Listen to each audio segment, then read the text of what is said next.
২০ বছরের ক্লান্তিকর পড়াশোনার পাট চুকিয়ে অনেক ত্যাগ তিতিক্ষা এবং পরিশ্রমের পর তুমি বহুল আকাঙ্ক্ষিত চাকরিটি পেয়ে গেলে। বহুদিনের স্বপ্ন অবশেষে বাস্তবে রূপ নিল।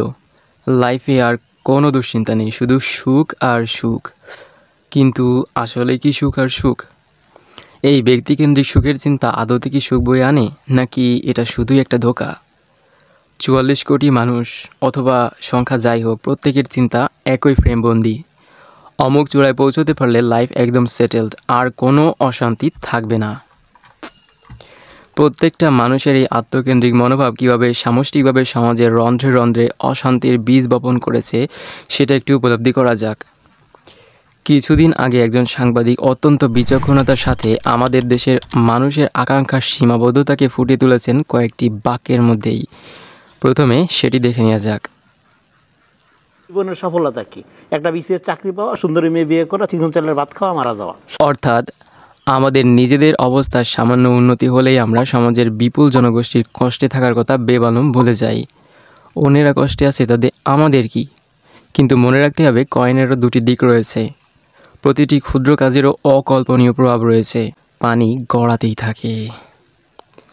যখন সমাজের বিরাট একটা জনগোষ্ঠী স্বাভাবিক জীবন থেকে বঞ্চিত হবে, যখন একটি দেশের ৫৬,০০০ বর্গমাইলে কয়েক কোটি ক্ষুধার্ত পেট ক্ষুধার যন্ত্রণায় কাটাতে থাকবে, রেশনের চাল পেতে রাস্তা দুপাশে মিলবে লাইনকে লাইন মানুষের দীর্ঘ অপেক্ষা, তখন শুধু আমার নিজের ভালো থাকা নিয়ে তৃপ্তির ঢেকুর তোলার বিপরীতে হাজির হবে এক ভয়াবহ দৃশ্যপট। তুমি রাস্তায় বেরিয়ে ভয় থাকবে, এই বুঝি কেউ চোখে মলম মেখে দিল, এই বুঝি পকেটে থাকা শেষ সম্বলটুকু কেউ কেড়ে নিল, এই বুঝি গুবড়ে পোকা সদৃশ গাড়ি এসে হাইজ্যাক করে নিল। কিছু টাকার জন্য জীবনের কোনো নিশ্চয়তা থাকবে না। বাইরে বেরিয়ে মানুষ আতঙ্কে থাকবে প্রাণ হারানোর, টাকা পয়সা খোয়ানোর, অঙ্গহানি হবার। জনমনে থাকবে ভয়, শঙ্কা এবং আতঙ্ক। ঢাকা শহরে ছোট ছেলেকে পাঠিয়ে বাবা মা দুশ্চিন্তা করবে, নিরাপদে পৌঁছলো কি তাদের খোকা। শহরে প্রতিটা কানায় কানায় ব্যাঙের ছাতার মতো জন্ম নেবে ধোঁকা, প্রতারণা এবং ছলনার নতুন নতুন কৌশল। জনজীবন অশান্তি এবং অনিরাপত্তার জাতাকলে পিষ্ট হতে থাকবে প্রতিনিয়ত। একদিকে তীব্র অর্থনৈতিক বঞ্চনা এবং হাহাকার, আরেকদিকে বন্যার পানিতে খড় ধরে বেঁচে থাকার মতো চটকদার চাকরির বিজ্ঞাপনের মাধ্যমে অসহায় মানুষের শেষ সম্বলটুকু হাতিয়ে নেবার পায় তারা। জন্ম নেবে অনলাইনে লটারি জেতার মতো প্রতারণা।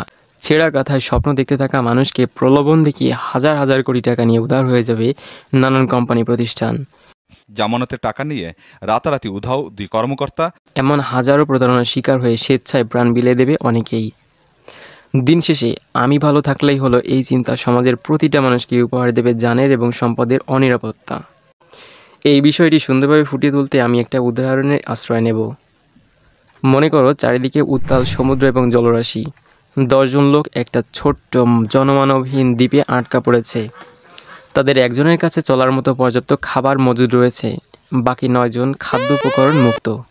এখন যার কাছে পর্যাপ্ত খাবার রয়েছে সে মনে মনে খুব খুশি, বাকি ৯ জনের কী হলো তাতে তার কিছুই যায় আসে না।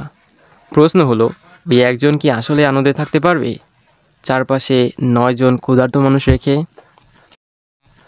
উত্তরটা খুবই সহজ, সে ভালো তো থাকতেই পারবে না, বরং ছোট্ট ওই দ্বীপে এই অর্থনৈতিক বৈষম্য চরম অরাজকতা নিয়ে আসবে এবং এক পর্যায়ে একজন আরেকজনকে খাওয়া শুরু করবে, যাকে বলে ক্যানিবালিজম। ব্যক্তিকেন্দ্রিক ভালো থাকার মনোভাব আমাদের সমাজকে ঠিক অনুরূপ করে ফেলবে বা ফেলেছে। দারিদ্রতা এবং অপরাধ প্রবণতার মধ্যে নিবিড় সম্পর্ক রয়েছে, হোক তা লজিক্যাল, সোশ্যোলজিক্যাল বা অর্থনৈতিক সম্পর্ক। দেখে নেওয়া যাক কয়েকটি থিওরি দারিদ্রতা সম্পর্কে কি বলে। Number ১, economic deprivation theory.